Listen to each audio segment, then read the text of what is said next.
think that's me. Thank you so much, first of all, for your time. I grew up knowing that time is the most precious gift you can give because it's the only gift that we can give that we can never earn back. So thanks for being here. Thanks to everybody watching online. I want to start by telling a little bit of my story, but I want to start from the beginning because that's where everybody's story starts, right? I grew up with my grandfather calling me a wiggle worm because I never sat still. And at the age of, I just barely have a memory, I remember sneaking down into my parents' room. I believe we were at my aunt's house because we didn't have a television. My parents own an independent children's bookstore. Hey, female entrepreneurs, and hey, bookstores. Remember those? And I snuck down my aunt's house, and on the television screen, which I barely even knew what that was a black and white film of Fred Astaire and Ginger Rogers. And Ginger was in the feather dress from Dancing Cheek to Cheek. Seen it?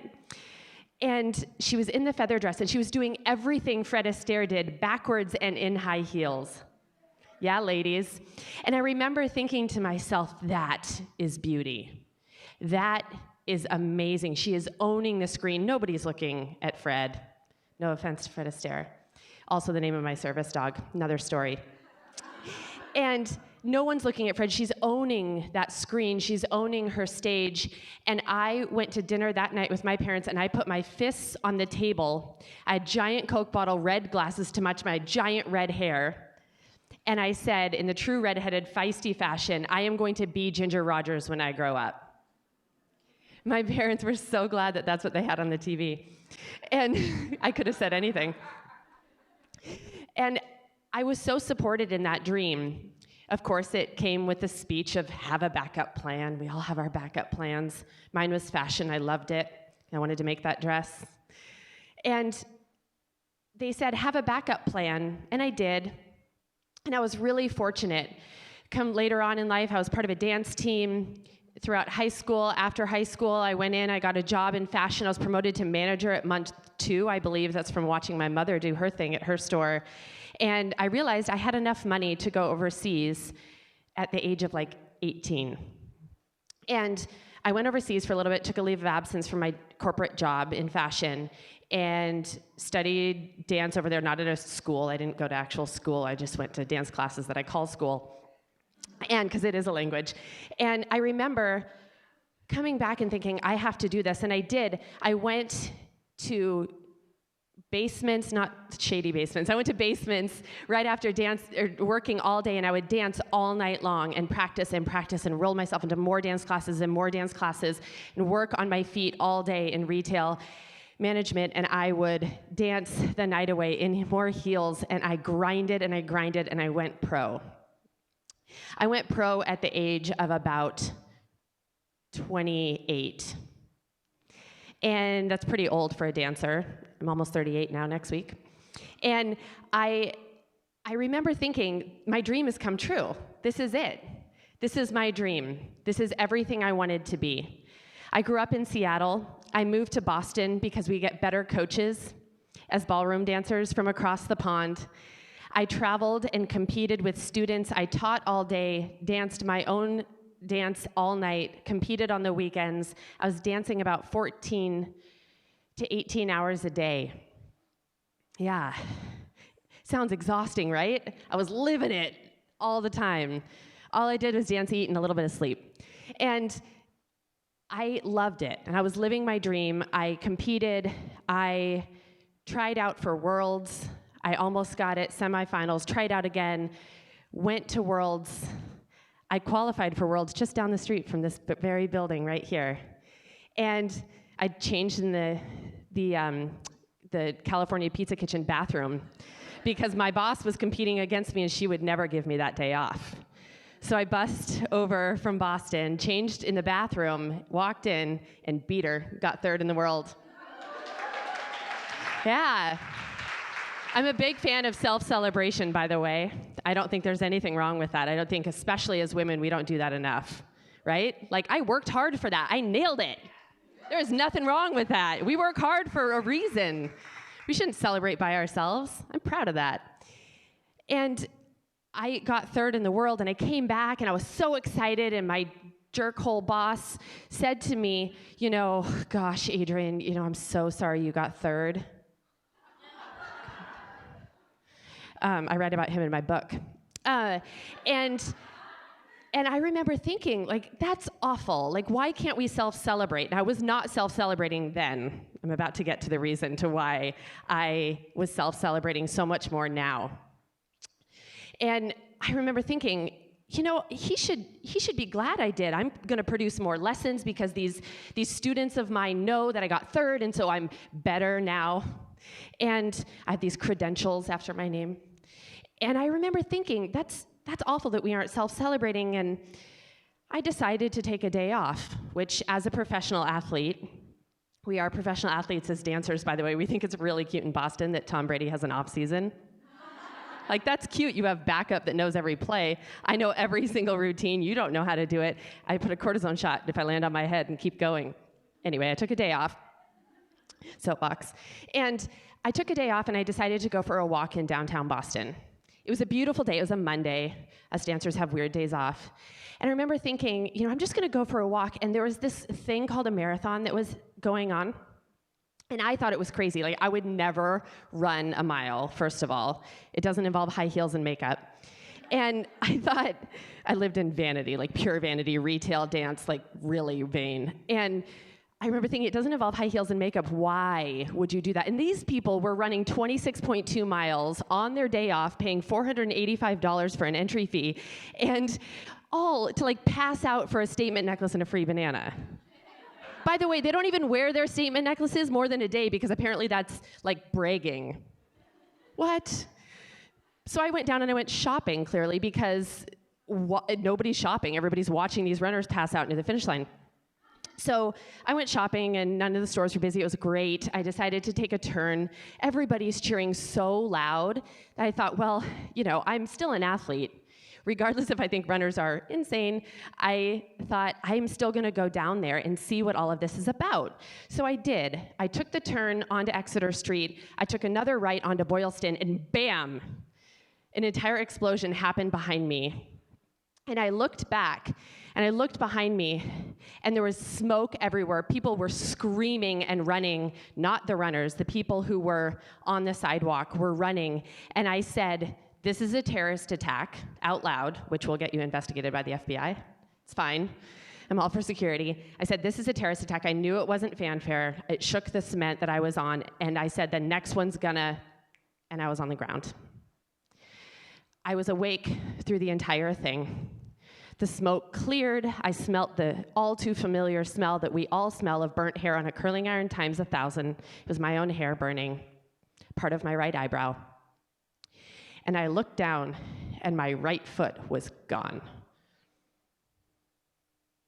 I had just been blown up by a terrorist that was walking shoulder to shoulder with me down the street, and I didn't know it. That's why I don't judge people by the way they look. Because if I did, I would be terrified of everyone. I hope people take that to heart. And I remember thinking two things. Number one, this is it. That was my life. At least I got to be Ginger. Number two, there goes Ginger. That's it. I'm done. I don't know how to survive from this. I didn't scream. I didn't cry. I was in shock. My body was in shock. And I somehow barrel drug myself across the glass, pawing my fingernails at a door. I didn't know where I was. I never left the dance studio in Boston once I moved there. I truly didn't know where I was. And I later learned it was the Forum restaurant.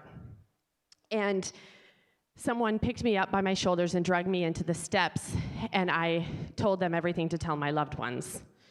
Suddenly, out the side of the door, just exactly like this, in walked 5 of the hottest Boston firefighters. And I don't know if they were hot just because they were here to save my life, or they were hot because they were hot, like Grey's Anatomy hot. You know what I'm talking about?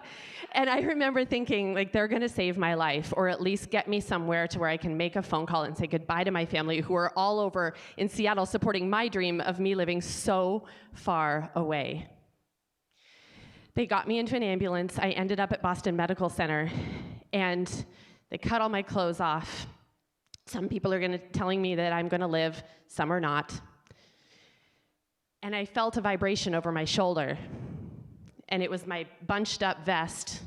It's a really cute vest. A bunched up vest that had a pocket in it where my cell phone was, and it was getting a call.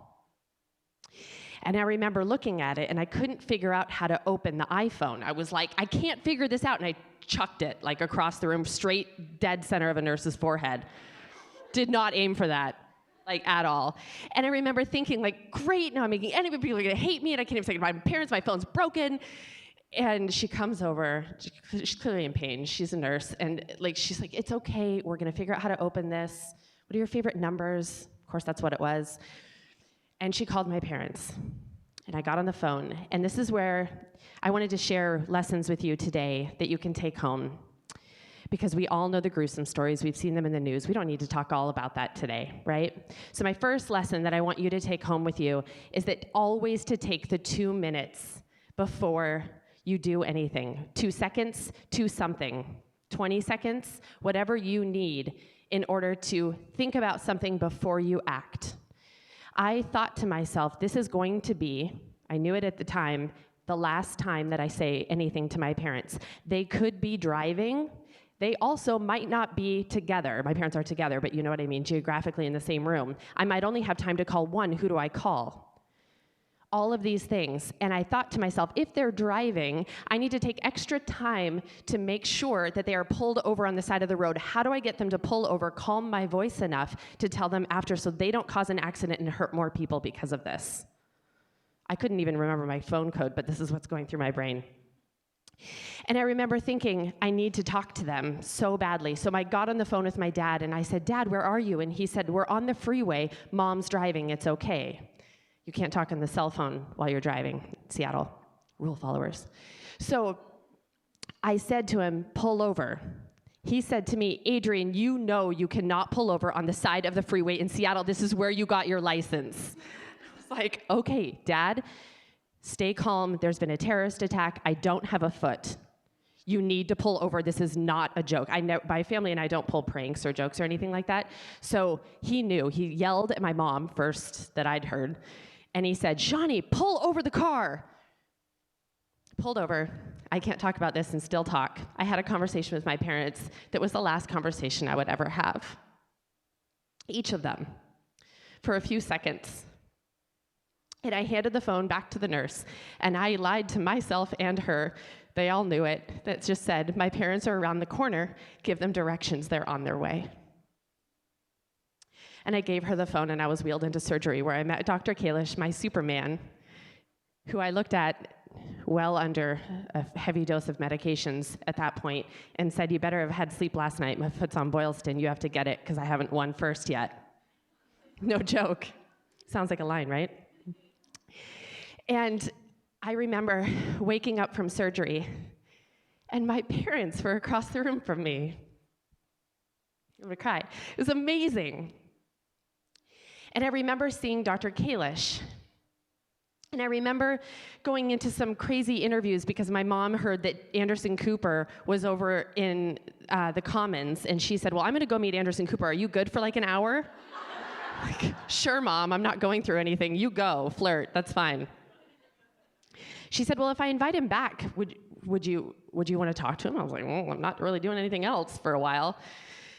And it was day 3. It's just after my second and last surgery. And I was not embracing the fact that my foot was gone. I wasn't into that reality. If you had a conversation with me, you probably thought I would have, but I wasn't. And suddenly, Anderson Cooper walked into my hospital room. Hey, Blue Eyes. And they really are that blue in person, by the way.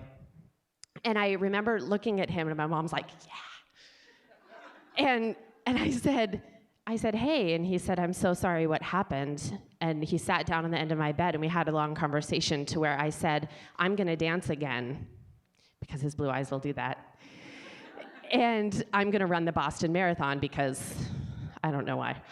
And I'm still trying to figure that one out. And I remember thinking to myself, this is crazy. I can't believe I just said that. And we had a really good conversation. And for the first time, I thought, you know what, I'm gonna be okay. Like, this sucks, but I'm gonna be okay. Like, I'm gonna live, I'll survive. I don't know if I'll thrive, but I'll survive. I'm probably gonna eat Cheetos in front of my television, which, oh great, I get to buy a television now for the rest of my life. But I'll be living. So I got in my wheelchair for the first time, and I was wheeling around my room, and this doctor walked in, not mine, and this actually prompted Boston Medical Center and other area hospitals to never allow other medical professionals inside rooms with patients of trauma. They won't allow anyone in besides the people that worked on them the first time.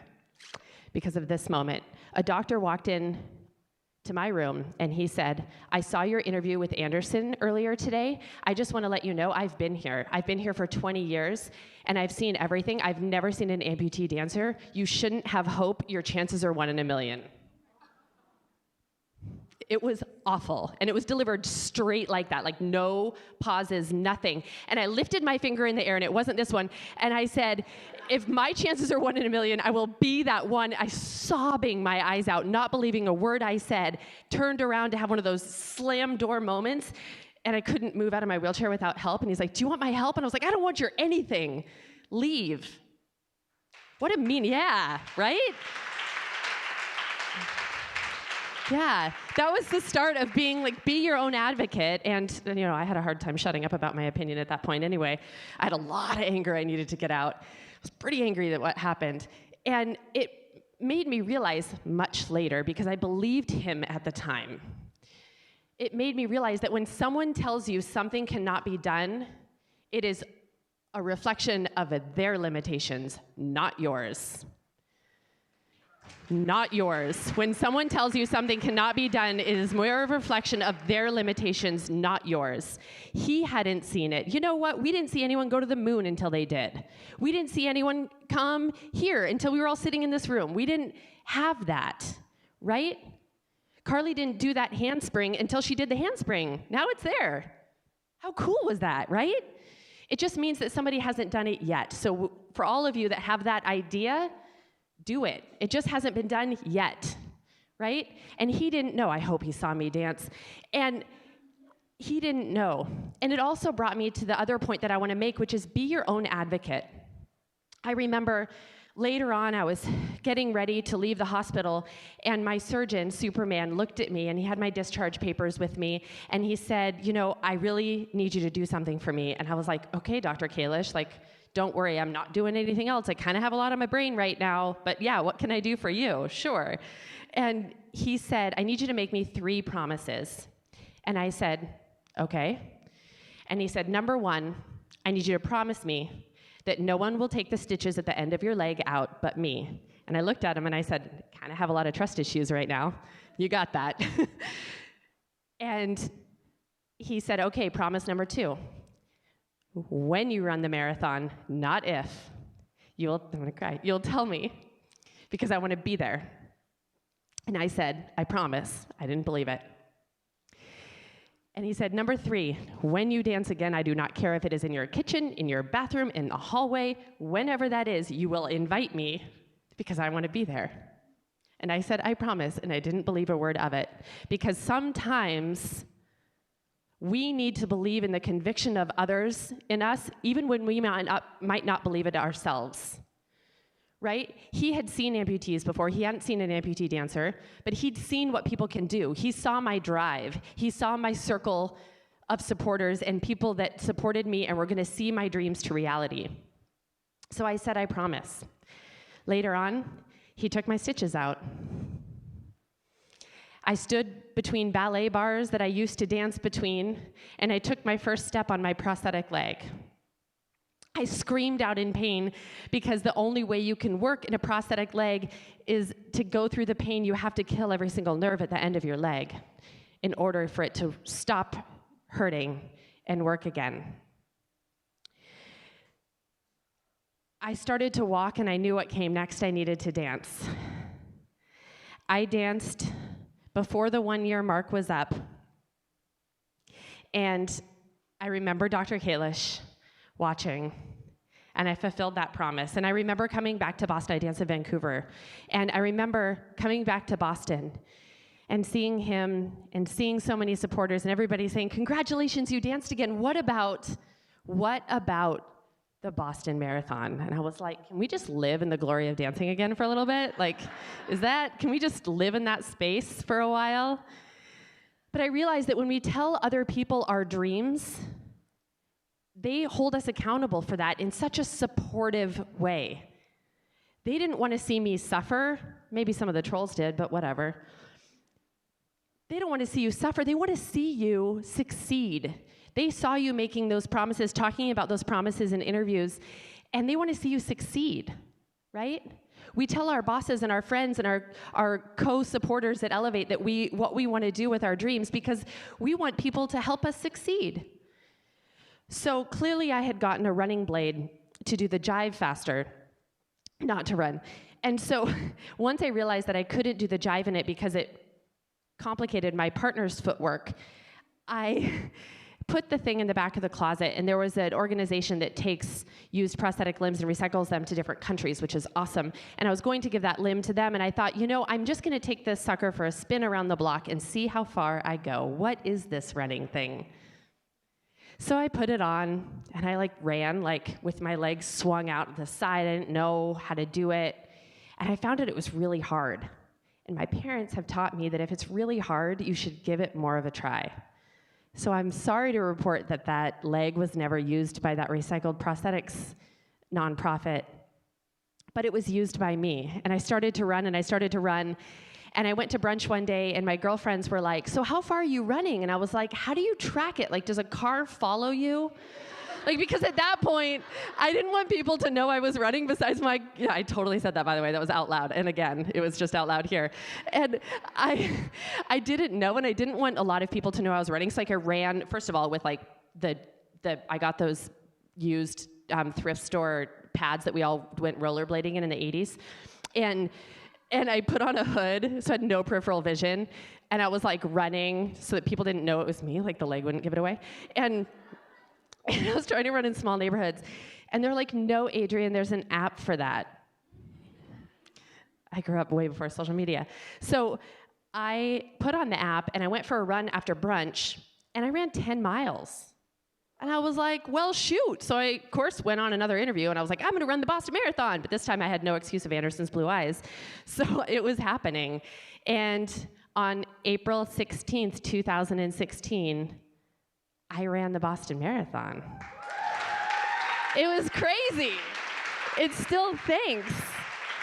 It still sounds crazy to say out loud, and it was nuts. And it took me it was a PR, because it was my first, it was my first, now it's not my only. It was my first marathon, so it was a PR of 10 hours and 44 minutes and 30 seconds. The longest. I came in last. My family's like, we can find you in the results book because you're right dead last. And I was like, yeah! Embracing my inner not perfectionist, right? Recovering perfectionist, as I like to call myself. Still in recovery. And I remember thinking, this is such a humbling experience to see all of these runners going crazy for time, for a statement necklace and a free banana, but I got mine. It was the best banana I've ever eaten in my entire life. Best meal, really. For those runners in there, even a 5K and you get an apple after, you're like, yes! Never tasted anything better. And I realized that support system is everything.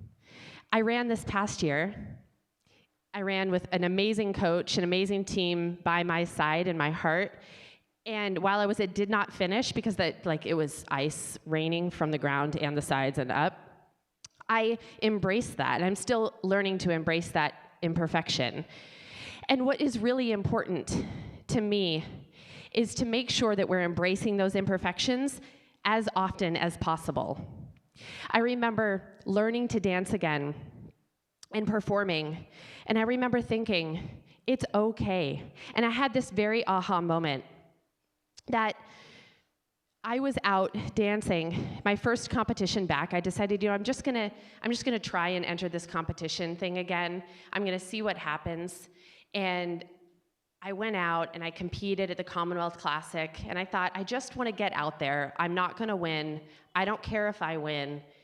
And I remember being side stage and thinking, it's okay if I don't win. I wasn't thinking, what are my moves? Oh, what's gonna happen? I started to tear up, I started to cry. I was crying because I was just so happy to be there. I was just so happy to be in a room of dancers, being a dancer myself with my high heels on, about to dance again. I hadn't even gone out on the floor yet, when before, I would have been thinking all about my moves. What am I gonna do next? Is my partner gonna nail everything? Is he gonna drop me again like he did before? That happens. Is this going to work? And I started to cry, and my partner looked over at me, and he's like, oh my gosh, it's okay. You're gonna be perfect. You're gonna be fine. Let me get your mascara. And I was like, I don't care. I'm just here. And I was crying because I was so happy. And I went out there and I just beamed. I just was beaming like cheese all over my face. I was so happy. And you know what happens when you're just genuinely happy in the moment? You win at life and you win competitions first. It wasn't Worlds. I didn't mic drop it. We can still use the mic. It wasn't Worlds, but I won it. And then I thought, that's not so bad to just go in. And I'm convinced now, still to this day, that the reason I got it is because it was important to me to embrace the imperfections. And that's what I mean when I say finding beauty and enduring the beauty of adversity. Find beauty in showing up. Find beauty in those little moments. Find beauty to have the courage to say, I want to run a marathon, whatever that means to you, whether it's a speed bump or Mount Everest.